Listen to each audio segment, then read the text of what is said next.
right. Take her home. Good evening, everyone. I would like to call to order the first Educational Programs and Services Committee meeting of the new year. I am the chair, Evelyn McCormick. Melanie Cunningham is here, ex officio. Jacob Grego here. Trina Sharpsman there. Superintendent is not here. Dr. Farina is. Kim Bass is. Sarah Rothenell is. And James Roth is. Along with Dr. Carpenter and Mrs. Cinevitis.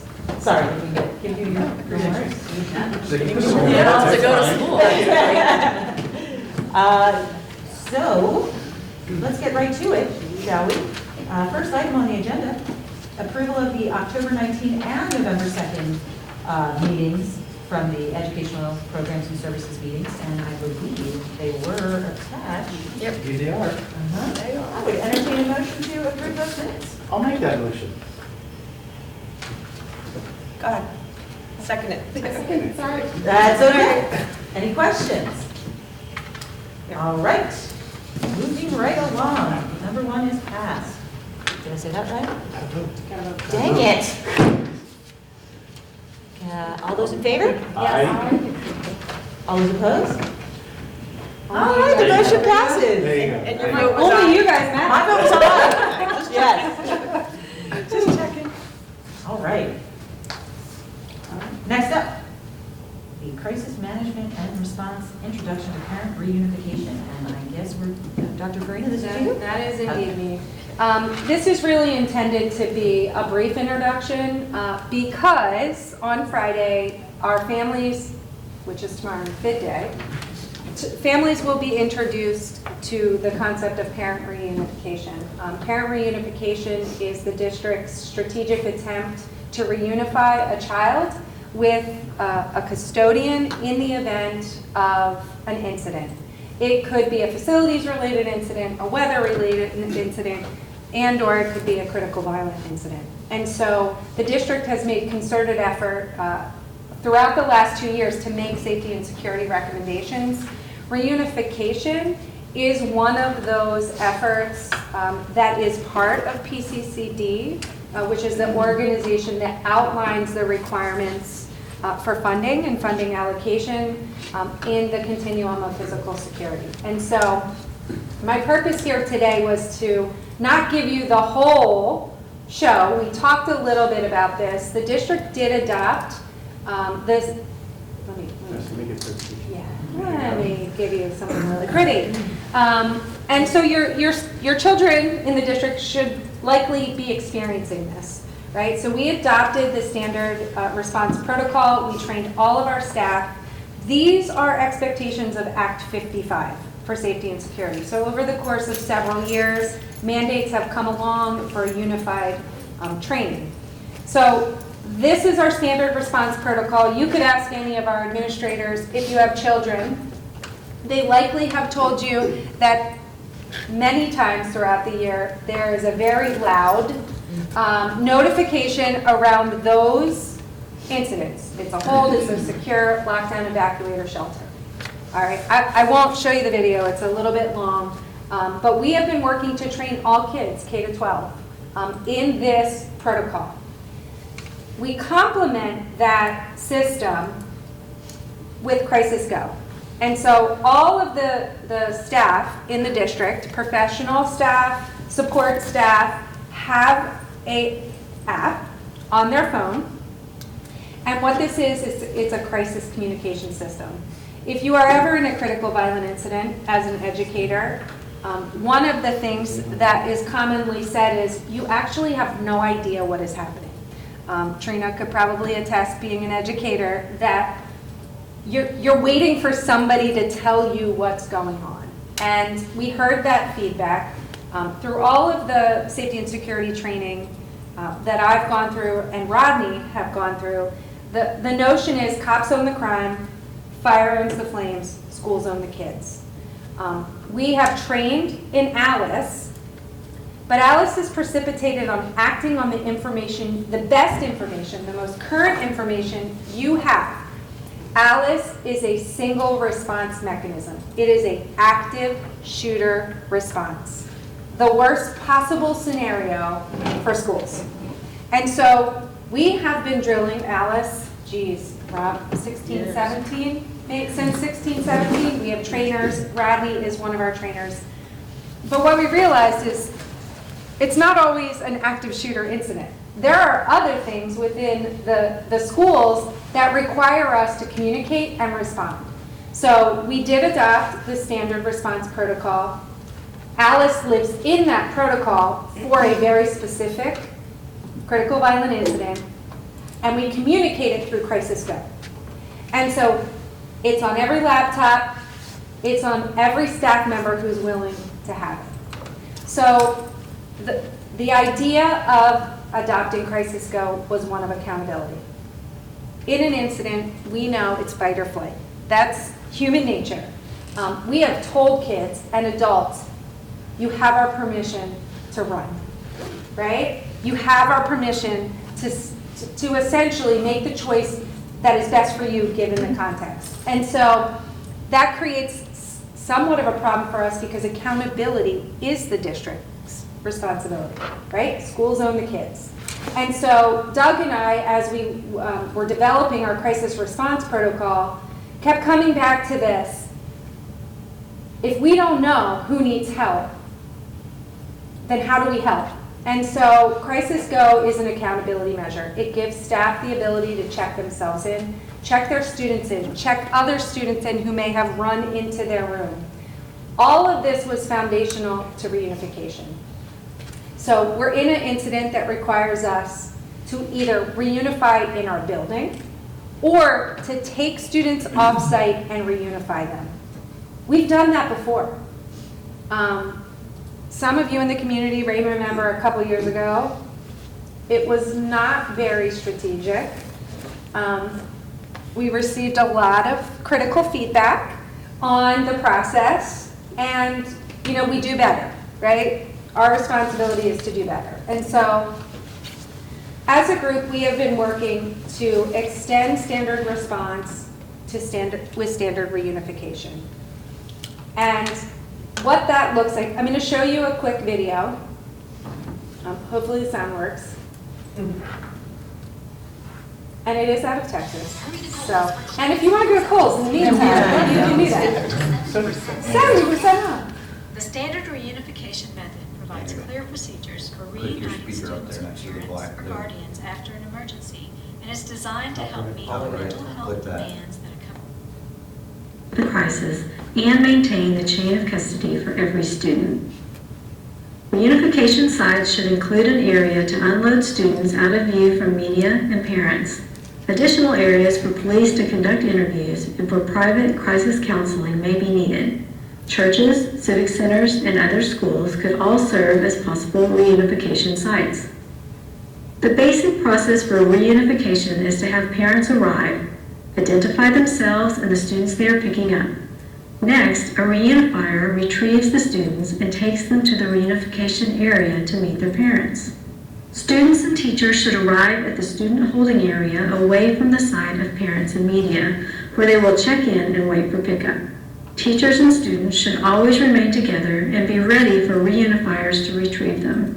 Once students, staff, and parents begin arriving at the site, a greeter meets parents upon arriving.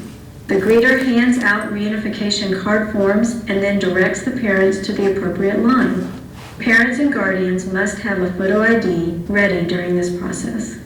Once the reunification card is completed, the parents give the card and their ID to a checker who verifies the parent's identification. The checker then tears off the bottom of the reunification card and returns it to the parent. The top half of the card is given to an accountant who verifies the information against a master roster. Parents take the bottom of the card and proceed to the reunification area. At the reunification area, parents hand the bottom of the card to a reunifier who retrieves the student. The reunifier asks the student if they wish to go with the parent and then takes the student to the parent. If the student is not there, the reunifier will give the card to a crisis counselor who will bring the parent to a private area. This was a a basic overview of the standard reunification method. If you would like to know more about this process, please refer to the standard reunification method. So that was the manual process. I shared the information related to Crisis Go because we also have an app-based process. So all of the information related to students and their custodial parents who can pick them up is linked in our Crisis Go system to the platform.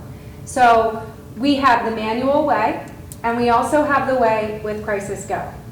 And that process is in the circumstance where we would have to reunify families. Those families impacted, so at the impacted school site, would receive notification. It comes as a text and an email, and it provides them a very specific QR code. It tells them the location of our off-site reunification and gives them directions on how to come and retrieve and reunify their child. They would follow the same process as you saw, but there would be no manual completion of reunification cards. But we recognize that some folks just don't have access to technology, so we needed a way. We would be checking for custody, and we would also, making sure that we on the back end are accountable for every student. The grim reality of reunification is, in a mass critical incident, there may be people who come and no one to reunify them with. And so on our back end, our district reunification team, I have been working with our community pastors, our partners in this for those horrible situations where that is something. Never in my career did I think I would be navigating that conversation. As well as our people service staff. We have a district reunification team that are employees from this building who are trained in the roles, and right now we're working to train building reunification teams. And so I'm sharing all this because we will be piloting this process with Marlboro Elementary. We have been working with Marlboro Elementary. They have their reunification team identified. On February 1st, I'm headed down there with Rodney Blake to train them and make sure they understand their roles. Greeters, checkers, reunifiers, student accountants, kid hold people. And then with the anticipation that on March 15th, which is a professional development day, a half day, we will be asking for 30 to 50 families willing to drill at parent pickup. So we would be inviting them in early. That day they would pick up before the buses rolled just for logistical reasons, and we would work our team through the process. We really want to be prepared if we have to do this. We would solicit their feedback in order to understand how can we improve communication, process, resources, those types of things. Because we've been working, Jim is part of our district reunification team, around making sure we have all those logistical elements in order to deploy this plan.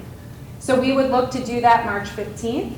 Then we would talk with Marlboro staff around what an off-site reunification. The goal would be to run an off-site reunification with the volunteer families in May. And so it's a lot to ask. It's a lot to ask our families. Sorry, can you go back? What's March compared to May? So March would be on-site. So we would be at Marlboro conducting the reunification. So let's say the building had some sort of incident, but it wasn't a violent critical incident. We didn't have to pack everybody up on buses and transport them to our off-site location. And then May, we would. So we are engaging Jen Malone and our transportation company and trying to navigate that conversation. How do you plan to solicit the feedback? So Mrs. Stevens we have a form. We have a survey that asks about the specific elements of the reunification, strengths, weaknesses, challenges. In our structure, we're also going to be trying to solicit, we would like to move just to the digital QR code because we know it can only be sent to the parents who have custody. And so that's really important to us. The last thing we want to do as a professional staff is to release a child to somebody who shouldn't have them. So those are some of the barriers in our minds, you know, honestly, because that's like our worst nightmare. So, you know, we're trying to gather feedback, but they have a very prescriptive feedback form. Okay. But we would also extend that to feedback on the app itself. So are all the families going to do the digital way, or are you going to have a mix of digital and paper? We're going to try both ways. We're going to identify some to do the manual.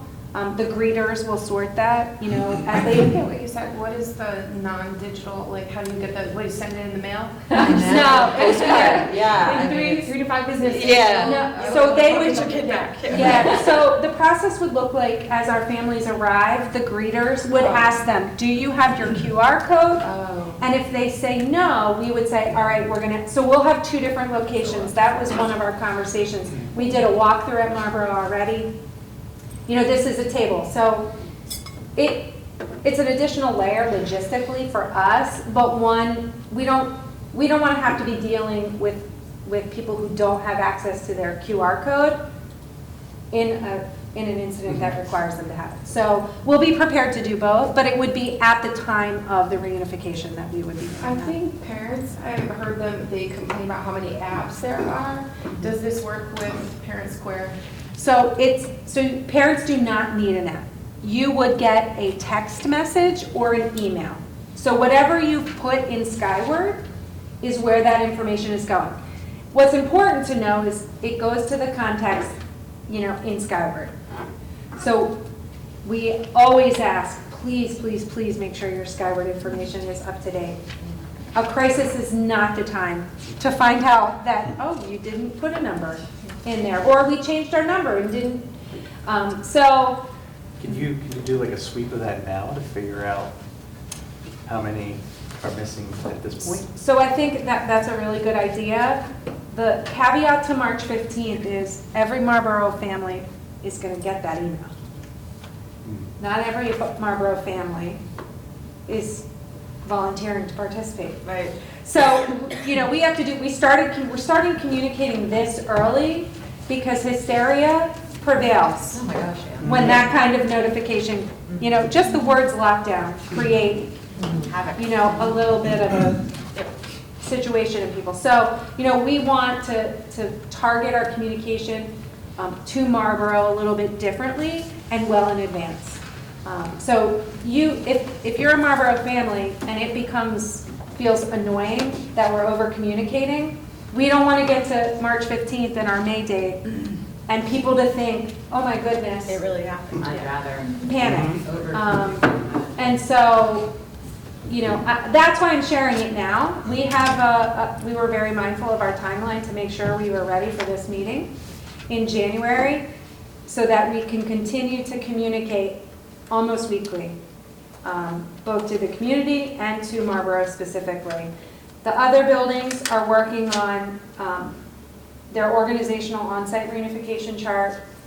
We have reunification maps that they'll develop. So all of that will take us, you know, into the summer with hopes that any building in this district, if they need to call upon a reunification, would be able to do so. Quick question, do you happen to know how many parents don't have, like, in Skyward, you have everybody's emails, what's the percentage of parents who So- don't have an email listed? Do you So have I that? wouldn't say I know that number, but I would say that your earlier comment about Parent Square, for example, they're both driven. Crisis Go, Parent Square, this kind of methodology and communication are driven from Skyward. So Parent Square coming on ahead of this has been very good. Because believe me, if people don't hear about the, expected FID day or the snow day or the other messages coming from the school, they've been communicating very well with the district. So there's been a lot of cleansing in that arena. So, Yeah, I we'll just probably don't know try to how many figure people lined out. up at the paper table. But it's a- And we're not sure either, to be honest. It's a pretty solid number now that integration has happened. We do know we have a high percentage of Parent Square, people who did. Yes. um, Yeah, we've The been going adoption over that rate. communication. Correct. Yeah, The adoption Alexis rate was very Might high. have that, Alexis definitely has the Parent Square data, I don't know, Yep. Skyward. Yeah. Skyward, would you? I'll be honest, one of It was the just saying obstacles Skyward is feeds Parent the Square. email Yeah. could be in Skyward, but parents have self-selected to not receive messaging, Right. you know, because they get sick of it. I mean, that's, I like Parent Square. I like it's still curated. yeah. Worked out well. Stuff that pertains to me. Yeah, Yeah, agreed. Yeah. So, you know, I will say, the principals have done a really nice job. We've asked them to drill on the protocol, the hold, the secure, and they've done that. And so teachers are practicing. We have some obstacles. We can't mandate the adoption of the app to staff. So all we can do is educate them about not having it in a crisis and what that's going to look like. So if everything goes, I mean, I'm sure there's gonna be bugs Mhm. when you do this. Of course there are. Yeah. Well, it's technology and I'm, Yeah, you're running it. yeah. Mhm. Is there a plan then to implement this school-wide next year? Yes, Okay. yes. So in my communication with our administration, the goal was that we would be running these drills, both on-site and off-site in every building. The high school is an obstacle. I mean, we have some big accountability obstacles because of the Western Center. You know, when you have 200 kids off-site, you know, what does that logistically look like? Our partners at the Western Center, we've been communicating, it is very likely that their attendance person will be adopting the tool onto their interface and be able to tell us who's there. So that's huge for us, because we make assumptions that they are there, but we don't take attendance for Western Center students, they do. So they're getting on the bus, you know, but some of the harsh realities for us is, what if they're actually not on the bus, and what if they're actually the perpetrator of a crime? So, you know, there are some accountability issues, but we've been, you know, I think their partnership with Western Center, their willingness, and they understand why we're asking.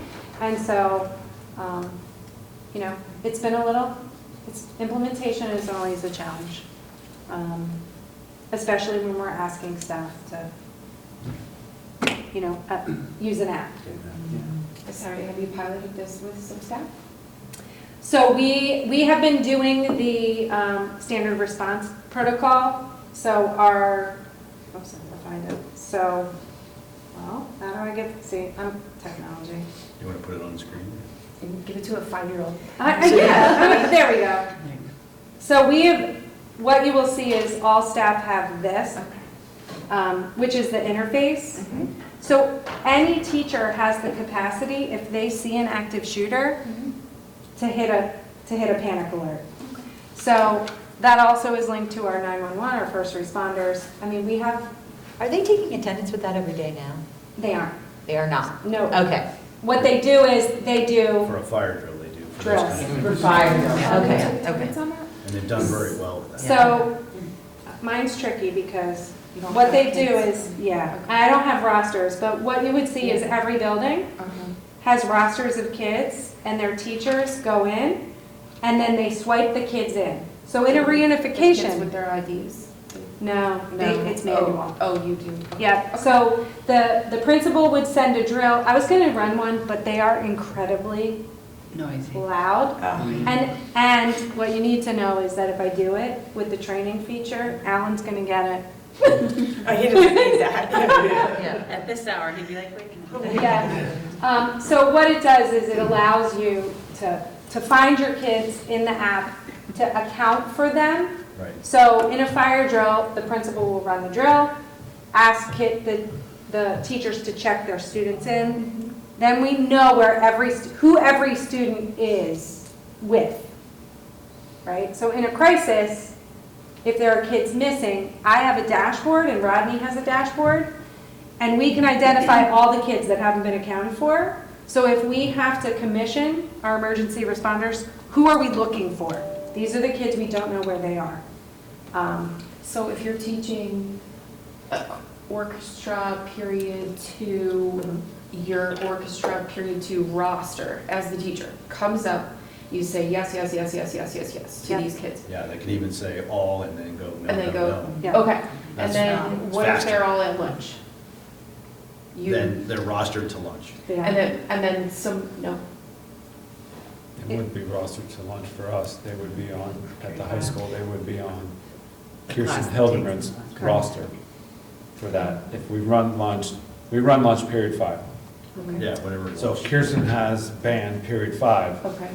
those kids, but she wouldn't know if they're at lunch. Yeah. Okay. That would be So the tricky part. Is that, okay, That's a so good it's one. tricky. Tho- Those, and that's, there are That's a good one to think about. I don't want to say supervised, that sounds terrible. You know, because they are supervised. They're- The cafeteria is They're not supervised, the assigned principals are there. specifically to like a. Correct, a person, but whoever is in the cafeteria can, so pull up a student by name, if that makes sense. Do you know what I mean? Swipe them in. Oh, there's Correct. like a search form. Correct. It has a search feature. Okay. So it'd be slower. And you can, there is some barcoding, and you can use barcodes, it's just, Yeah. in this case, it's often slower. So in, in a reunification situation, then there will be a lot of QR coding and barcoding. The parent will walk up with something on their phone, it'll get scanned. So it's a bit of a combination of both to where the balance makes it the most effective. But you brought up a good one to think about, the team Yeah, will think about yeah. lunch now. And I don't believe we've run any drills in During the lunch. lunch period. Yeah. No, we've run fire drills at a lunch, at the end of lunch. But they're going somewhere to be with an adult. Yeah, they're going out to our parking lot, and they're Yeah. going to their homerooms, and then Yeah. their homeroom teachers would do it there, Yeah. the attendance there. So that's a good point. Yeah. I Yeah, don't that's know a a good one. solution, but Yeah. if you're trying. You had to bring up I know what lunch. it's like to try to take attendance for 30 kids, let alone 250 at lunch or whatever. Yeah. So this is the form we thought we would initially share. It was part of at the end of the year, we presented a safety and security update. It was one of the items, in addition to some other things we'll talk about at facilities. But, this our staff has done a nice job, our principals have done a nice job. And we just want our community to be aware and not alarmed that we want to drill it. And it's so that when we, heaven forbid, have to use it, people are familiar and we have an idea of the process. But who'd ever thought, back when I was little and, we had fire drills, that was it. That was all you needed. Yeah. Yeah, but the amount of fires Didn't now have the compared nuclear to bomb. active shooters. Nope. Hey, I'm not that old. Yeah. So, does anyone, I'm happy to answer any questions. I think that's great. Do you guys have any other questions? I'll just be curious, after the March 15th Yeah. run through, if we Yeah. get an update of Sure. how things went. Yep. What was your- I would have assumed yes, and would have asked Yeah. if not seen it, but that it could be on, yeah. What's the cost? Is that listed? Like, is it a subscription or is it, you just buy it and have it or? What's that, Crisis Go? Yeah, I would have to look. I'm in. sorry, off the top of my head, I don't Yeah. remember, but it was pretty economical for what it's doing, but we should let you know. Yeah. We had to utilize some grant funding to pay for the trainer to come out Yeah. initially, and that was through a safety and security grant that I wrote. I think it goes by the number of students in the school, right? It It's one of does, those yeah, things, we'll and it's have a to get couple back to it. dollars I don't- per student. And everything's hosted by them and managed by them, which is really nice. And their training and support is really, Yeah, and top notch. Good. I mean, it's hard to come by. That's good. Sometimes. Yeah. Thank That you. was one of them. All right, thank you very much.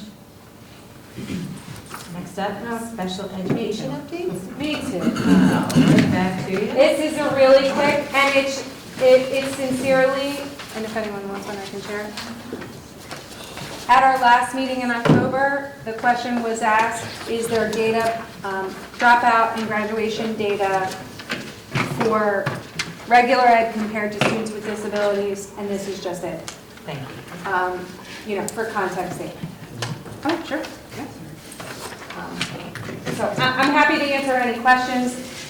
We have been on corrective action in special ed arena for this since I've been here.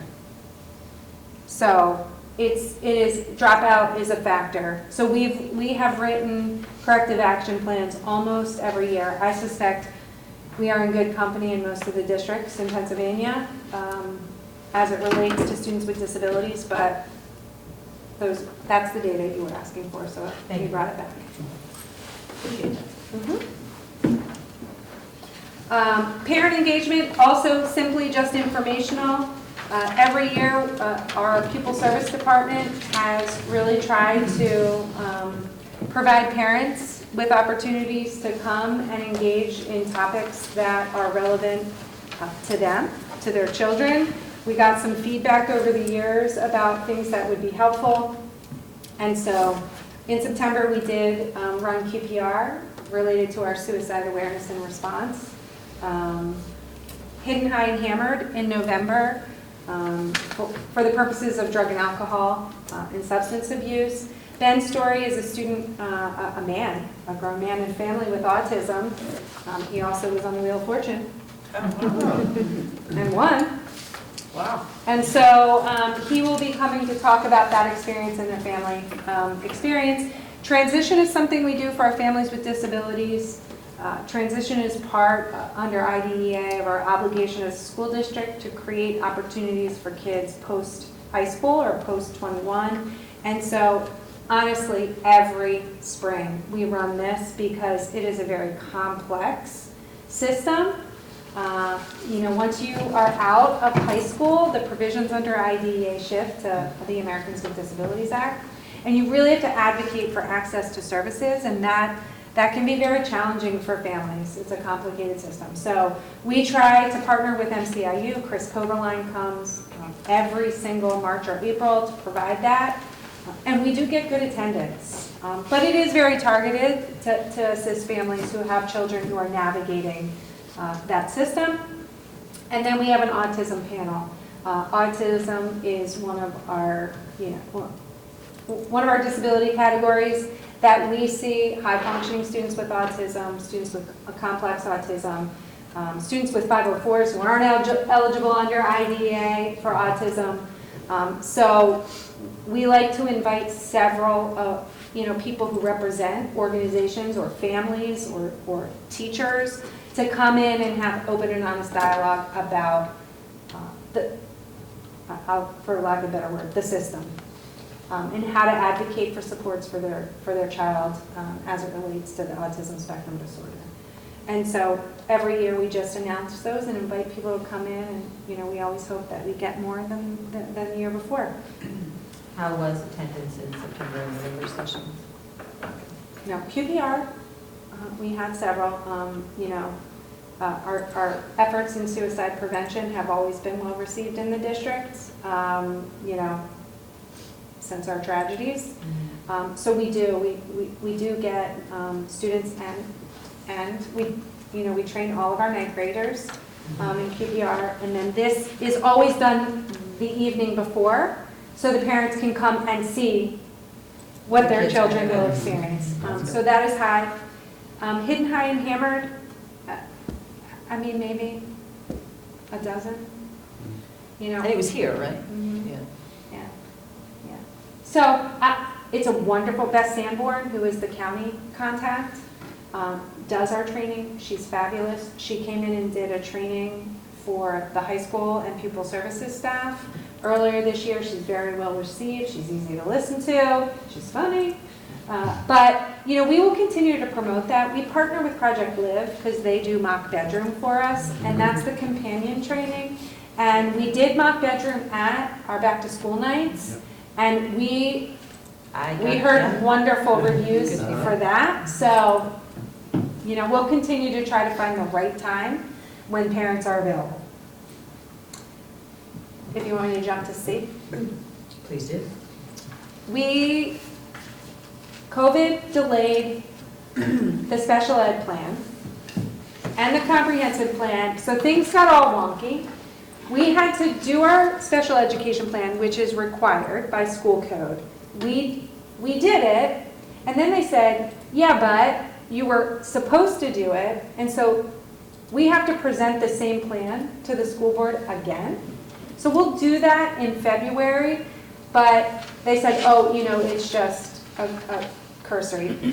It's about how they keep everything on track at PDE, and so, my colleagues know that you are in a cycle group when it relates to special ed plans and comprehensive plans and gifted plans. And because of COVID, everything went out of cycle. And so we presented them mutually when we did our comprehensive plan 2 years ago. But because our cycle would have been due, we're going to present it again to the board. So we'll come to you in February to talk about it. This meeting, right? Yep, this meeting. I just warn everyone, because you're going to be like, did you already tell us that? And the answer is, yes. That's good. Good refresher and good for Real quick, what does QPR stand for? So it's question, persuade, respond. I never get that. I want to say report.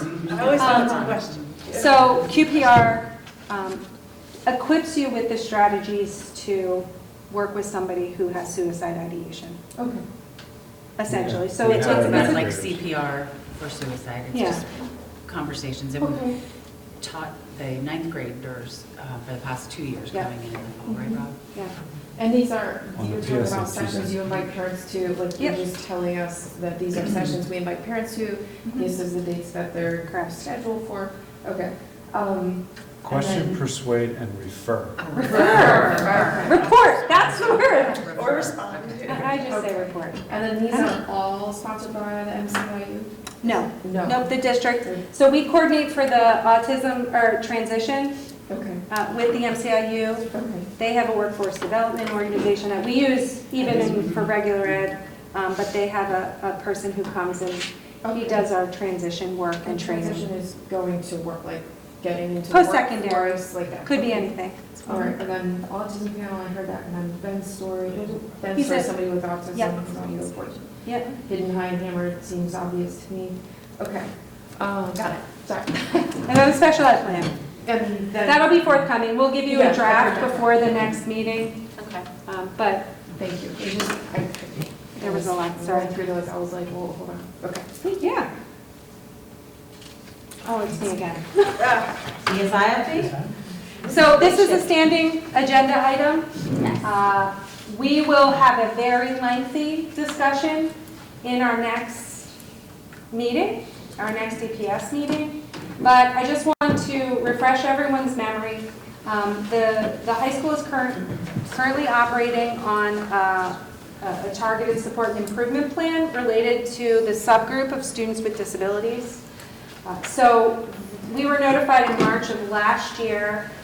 TSI is an annual designation, and so what they look at subgroup data, essentially related to the federal indicators. I don't want to belabor it, but these are the 3 areas that the state looks at to evaluate if a school is in need of targeted support and improvement. You've seen, most of you have seen this over time, but really, we're looking at the combined 4- and 5-year graduation rate. That group of students with disabilities fell below, which led to this question. The combined growth for ELA and mathematics for students with disabilities fell below the target rate, and the combined achievement fell below the target rate. The question often asked is, what is the target rate? That's a great question because it changes every year. So these are the indicators. I included the definitions in case anybody, had a really strong desire to know what they meant. I've included 2 indicators on here because we were notified that we will be required to write another action plan based on the data from last year. So one of the variables that was added was regular attendance, which is the percentage of students enrolled for 90 days or more that's present 90% or more of school days. So you have to be with us essentially a semester, and you have to be present 90% of the time. And then, the definition of chronic absenteeism. So, that's wrong, I'm sorry. Yeah, That should be career benchmarks, sorry. Percentage of students demonstrating meaningful engagement in career exploration. I share this with you because I just want to talk to you about what you're going to see forthcoming. Right? So this is a standing agenda item. So that information we received last year was based on those indicators, right? 23, 22, 23. That's the data from last year that required us to do an improvement plan. The data we have this year, those three indicators also fell below, and what's in parentheses is the cut score that the state used. And then we were also notified that we fell below the cut score in regular attendance and career standards benchmarks. Where do you get the career standards benchmarks? What's So that? those are our artifacts through Act 339.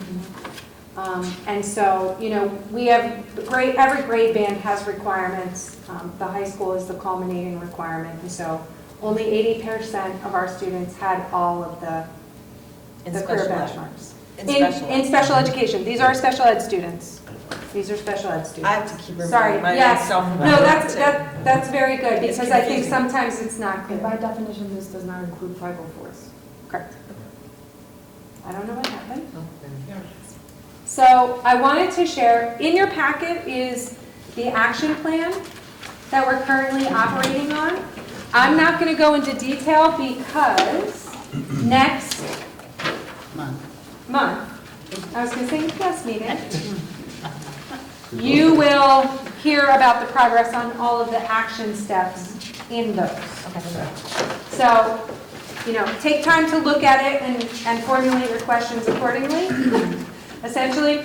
But I also wanted to talk about the process. I know the board has asked the administration to make sure that this is a priority and a focus.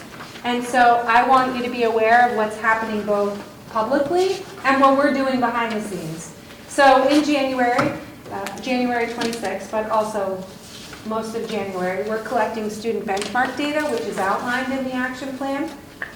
And then our intention is to share that data at EPS related to the action steps from the plan we're currently operating under. Right, without any corrective action. Without anything we got from this Gotcha. year, we were Gotcha. notified about. Now, simultaneously, we'll be working on collecting that information while developing an action plan. We don't have to start over. What we have to do is make a revision to include the new indicators. And so, you know, February, March, and April, the high school TSI team will need to convene. You know, we are obviously there to support that team, but in order to present revisions to that plan. The goal would be to utilize our April educational programs and service to share the revised plan that we will operate under for the entirety of the 24-25 school year. So, you know, this committee is going to be seeing a lot of this plan. And then in May, we'll be collecting the data and analyzing it. And then at EPS in May, we'll be sharing the end of year data for the 23-24 plan. And then ask this committee to move forward the 24-25 plan, because that plan does need to be board approved. And submitted by when? So, August 1st, so we yeah. have to get it approved in June. Yeah, You won't we meet have again to. before. We had till September 1st with the last plan. Because They you got moved it so up. late, right? Yes. Right. Yeah. Yes. So we would like to recommend that the committee at that time move it to a June for presentation and adoption of the board. So I just wanted to give you sort of the update and say where we're going, and you know that the TSI designation for this year, it is public already. It went up. So if somebody was looking, they would see us, and so I wanted to share that. Are there any questions related to that? Appreciate you keeping it, allowing us to keep it as a standing item and continue focus. So thanks. And, you know, February, we're going to monopolize with TSI and special ed plans. Great. So be really ribbon. Who put this together? It was. So in PDE requires a stakeholder group, a TSI group. There's a composition of that that's required. Students, teachers, administrators, to develop that plan. They look at the data together. Yep. And we'll have to formulate that committee, bring that committee back together for the purposes of the development of the 24-25 plan as well. Students are on the committee? So you're required to have 2 students. Similar to the comprehensive plan, you know, they do ask students. I think this is, you know, as it relates to career benchmarks and regular attendance, that's a wonderful opportunity to engage students in dialogue. You know, why do you think kids aren't going? Yeah. You know, it's some of the data. What is it on the ground that's? Yeah, it's more real for them. I think the data is, you know, they're worried about their data, right? And I think that's fair for teenagers. This might be a nice vehicle to ask those questions about, you know, how kids are receiving the culture and climate, and is that prohibiting their attendance? So I'll chime into that. So we've identified our students for our student groups. We're having 4 meetings, and we're breaking them down into these action steps. We're doing that internally as a smaller group to facilitate that, to really give them an opportunity to speak openly without lots of other ears, because they were hesitant to really do that. When we posed it to them, we actually met with them today. We're sending out emails to families to let them know that, you know, they'll be contributing to this. They were super excited, and we're like, we can't believe that you're looking for our feedback. So when we look from like plan 1 to plan 2, this was a necessary part, and we didn't feel we were strong in it the first time, having not gone through it before, and felt this was a missing piece. So we really did highlight, and we have those students identified. The missing pieces, having students? Yeah, we had talked to them, I think, more informally, but this will be more structured during IE time with an agenda, and they can have that voice, and then we can bring that back to the larger team. So, and for those of you who were present for the first plan, I mean, we really are talking about all subgroup data. So it forces us into analyzing all subgroup data. We have to compile it, it's in the PD portal, FRCPP portal, and you know, we will be back to present similar subgroup data that is reflective of this school year. So, you know, it's weird because we're working in the rears always when we're developing plans. Yeah. So, yeah. Any questions? Okay.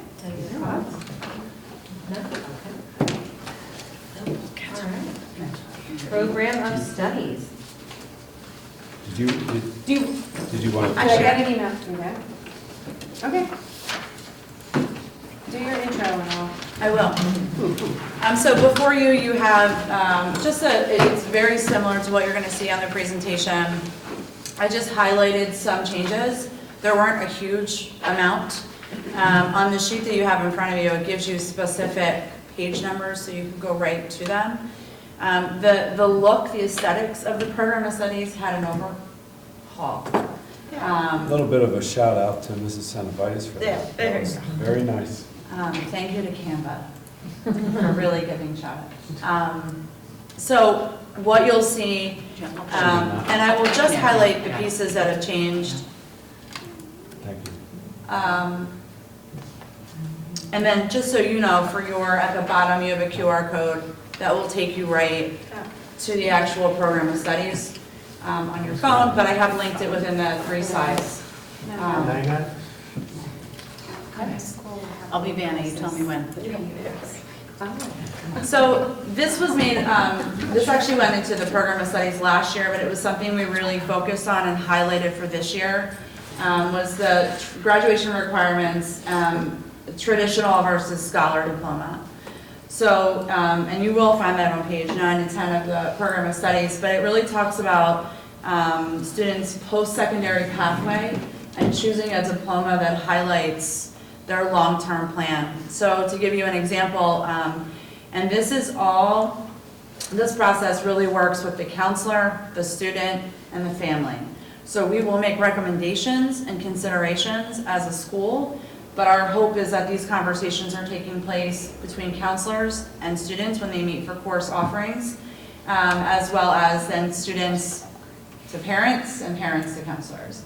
So the Scholars Diploma, the intent of this and consideration would be for a student who's looking to attend a 2 or 4 year college, post high school.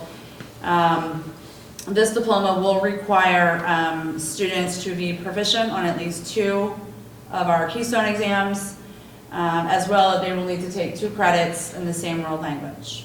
The Scholar Diploma is meant for students who scored advanced on the NACD. So we do have students who attend the Western Center who will achieve 28 credits and who will seek the Scholar Diploma. So we put this in there because many of them will score in that upper range in the NACDs. The traditional diploma really focuses on 24 credits, as well as students who are seeking post-secondary opportunities, whether it be the Western Center, job, employment, or post-secondary training, additional internships, things like that.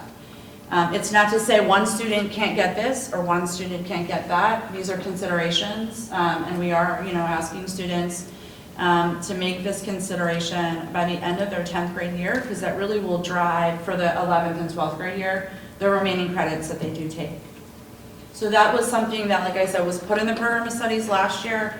It wasn't really highlighted, and we did a good job, I think, internally of really trying to clarify the difference between the two. So students, now, are there going to be those anomalies? Absolutely. And so we're going to take those situations as they come, but that's one of the biggest differences. This is not new, but new to the program of studies. So you'll find on page 10, we've added work-based experiences, so for our students. So we have put in the chart our career mentorship. Students will receive work-based experiences through the freshman prep course. So in 10th grade, they will have job shadowing opportunities, which they have the opportunity to take college and career readiness in 10th grade. In the past, it was only an 11th grade course.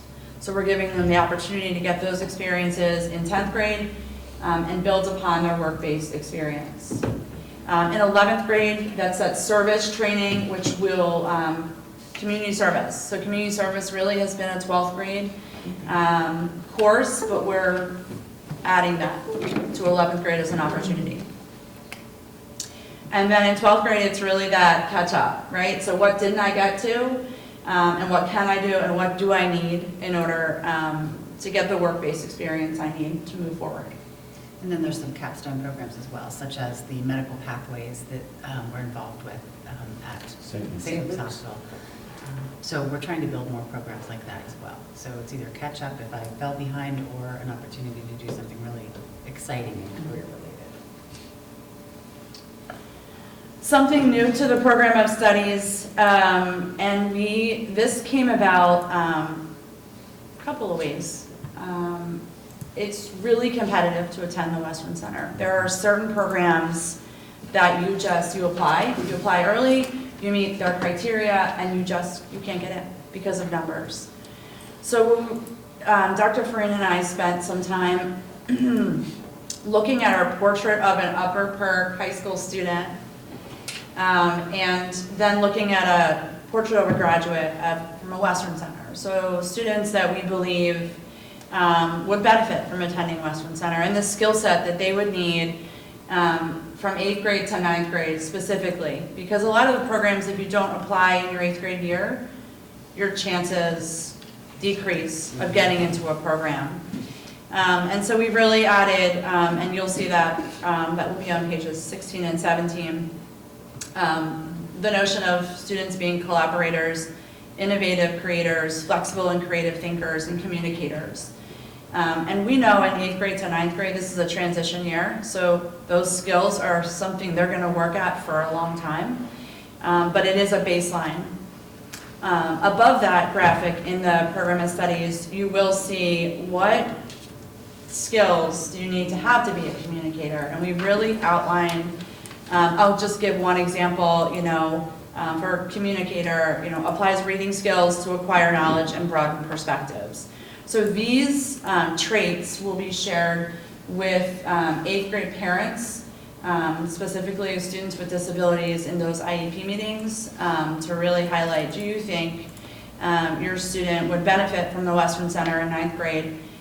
We can only make recommendations, considerations, of course anyone can apply to the Western Center, but we want to just share from our experience what we believe Western Center students are successful in terms of that. To the right on the screen, this isn't necessarily new, but it's highlighted. So this year, coming up for the 24-25 school year, AP European History will no longer be offered to 9th graders. It will just be offered to 12th graders. Pre-biology, math and skills lab, and conceptual chemistry came about post-program of studies last year after a review of the data. And so we saw kids were struggling, and so we have a cohort for the first time this year taking pre-biology, which will really highlight the biology vocabulary. So when they do take biology in 10th grade, they will have already had the skill set and the knowledge for the biology course. Math and skills labs are intervention courses, and they work with executive functioning skills and math skills. So those courses are by recommendation only, the math and skills lab. Conceptual chemistry, new for this year. It's so math-based, and we needed to really work with kids on that math skill while they were in chemistry at the same time. And this conceptual chemistry course is really highlighting those deficits and emphasizing what needs to be retaught to learn chemistry. And then last, Physics 2 Honors got approved to be an AP Physics 2 course, which is good. And so those are the highlights for the program of studies. That was a lot of information in a short period of time. So any questions? Okay, if you have some, the link to the program of studies is if you click on, well, I don't know if you shared. We did. Okay, so you can see it, and then the QR code, and please let me know if you have any questions. I think it's probably better done, looked at through a computer than. Absolutely, it's jumbled on, Yeah, absolutely, but, so the QR codes we post around the building, so the kids at least have access to them, and then I will share them out when we do course selection on the class of 2025 or whatever. So they will get it and can access it there. Anybody have any other questions on that? I would just say, I'm curious. can I snipe the, You want to present? yeah, as my kids would call it. I need to take over Take the helm. I don't even know how to do all that, so yes. Whatever you have to do, right?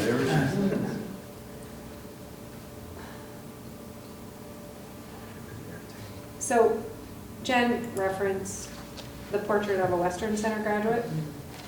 I think it's important that we clarify that we're not trying to create obstacles for students to participate in vocational education. I think what we are trying to clarify in working with our middle level educators, counselors, is that vocational training is based on academic skills. It does require, proficient or better reading and mathematical skills. And so we just want to make sure that we're being very honest and transparent with our middle school students earlier about what those skills are. And while simultaneously educating our counselors at the middle school about the Western Center. I think often the recommendation is based on being a hands-on learner, which is amazing. But the reality is vocational training it can be complex. What we know about that type of text is that it's traditionally written at an 8th grade level or higher. And so, we want families, we want to genuinely support kids accessing the Western Center, but we don't want to be deceptive about it. I was a learning support high school teacher. I taught reading. Almost all of my students were in the vocational program, and some of them were functionally illiterate. So they were not going to complete the program, unfortunately. They got great skills. They did, and they were employable, but they could not participate in the NACTI and get those certifications. And so, we're not saying in these meetings that those kids shouldn't go, but we want to talk about how do we get you ready to go and earn those certifications and be able and eligible to take the NACTI. This is one of those conversations that straddle curriculum and instruction with the Act 339 plan. And so, I navigated through the Act 339 plan. Kim talks about the curriculum, but the reality is it's about the kids. And we have to ask those academic questions and be honest about the conversation.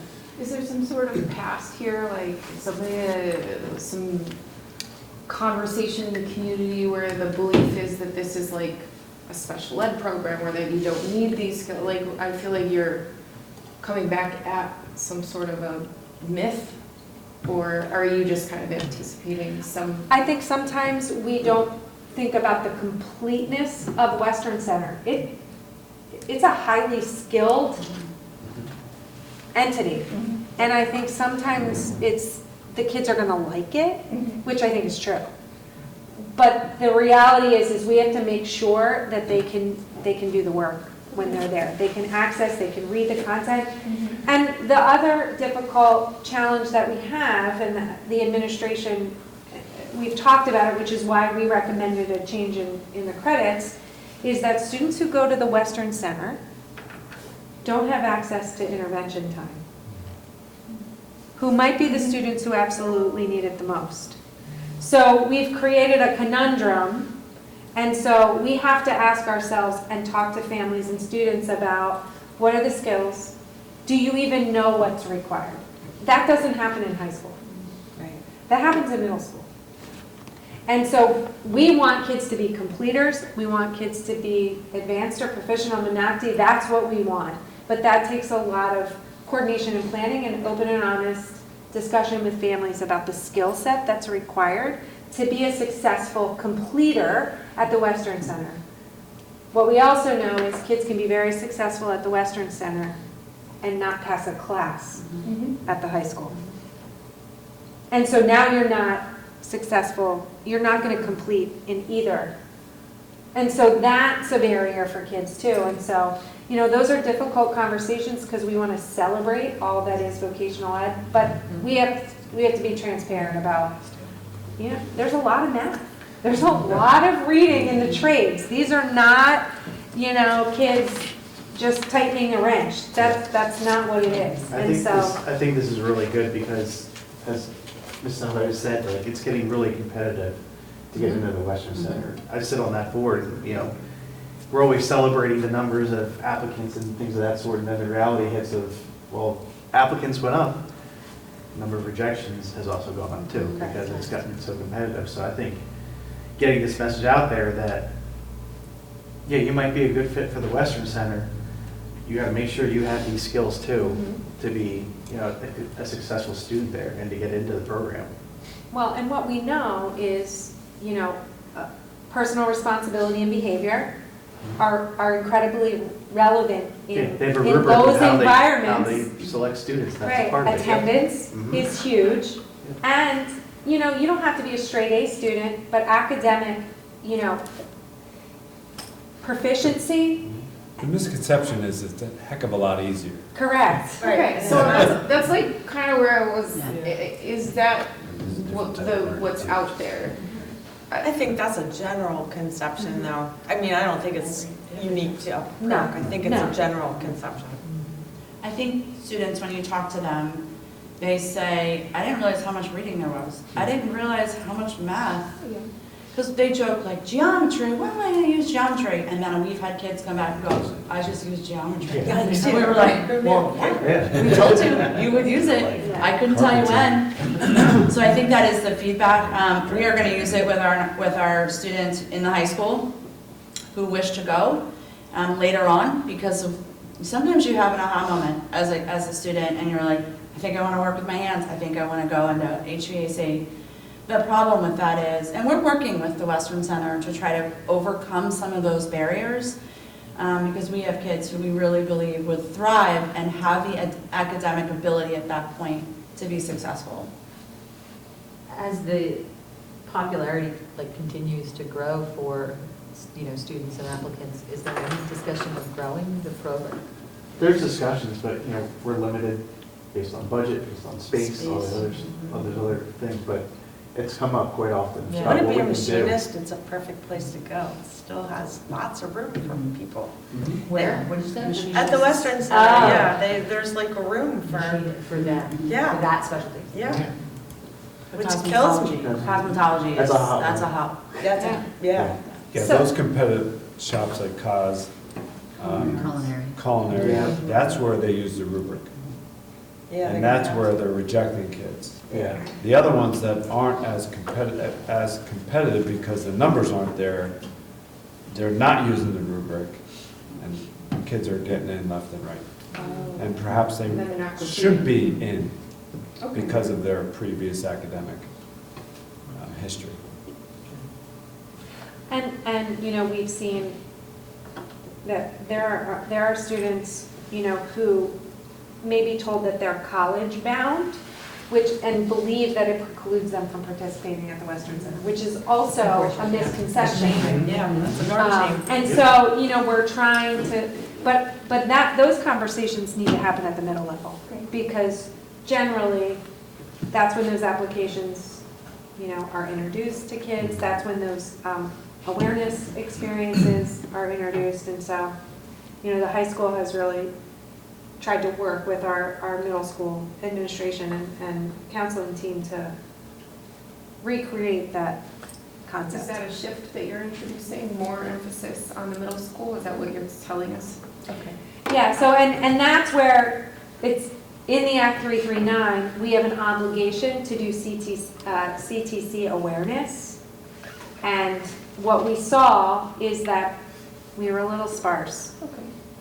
Or it was about the excitement of being at the Western Center and the freedom of being at the Western Center, and not necessarily all the the that kids need. Friend groups? Yeah, sure. Very much Like, is going. you gonna do Well, this? the number of ninth graders has grown tremendously who are going there. Right, so we have almost 100 kids, 100 ninth graders there right now. It's a lot. I know they moved, Mrs. Siegfried moved the Western Center tours from 8th grade to 7th grade. Okay. So I think it introduces it earlier, and then the real conversations can take place then in 8th grade. And there's a will of our counseling team to meet with the Western Center staff to talk about, those expectations. Because they are the ones working with kids in 8th grade. Now, the application is online, so we don't ever know, but that academic advisement is part of the school counselor's job. And so we want to make sure, they were soliciting interest, meeting with kids, talking to them, but there is a little bit of a requirement to have them be more informed about the What it requirements. takes. Yeah. So, Makes sense. Good. Thank you. It's a great place. If you haven't been, you should go. That's cool. All right, any other topics? I just wanted to preview next month for you. I was kind of quiet. I haven't met everybody either. I was sick in December. I'm Kim Bast. I'm our Director of Curriculum and Instruction. So we'll be talking about, we'll give you a full update, some English language learner numbers updates, professional development, and then curriculum review resources. We'll be asking for money, so I thought I'd just lay that right Yeah, plant This that month. seed already. Yeah, it was greasing the skids a little bit. Teachers have been working really hard rewriting curriculum, and so we'll be bringing forward some resources that they may need to make that happen. Thank you. Bring it on. Yes. Said the finance head. I know. We talk about like this when Drew's not around. Yep. To our community members and board members who are sitting in the community member section, is there anything you guys wanted to bring up or talk about tonight? Any issues? All good. I'm good. Excellent. Anything else, Trina or JP? No? I'm good. All right, well, with that, I would entertain a motion to adjourn. Motion? Second. All in favor? Aye. Yeah. All right, thank you so much. Have a good day. For those that it applies to. Are you on a fifth? For those who celebrate? Yeah, yes. I am. Okay. I know that ring. Yeah. My oldest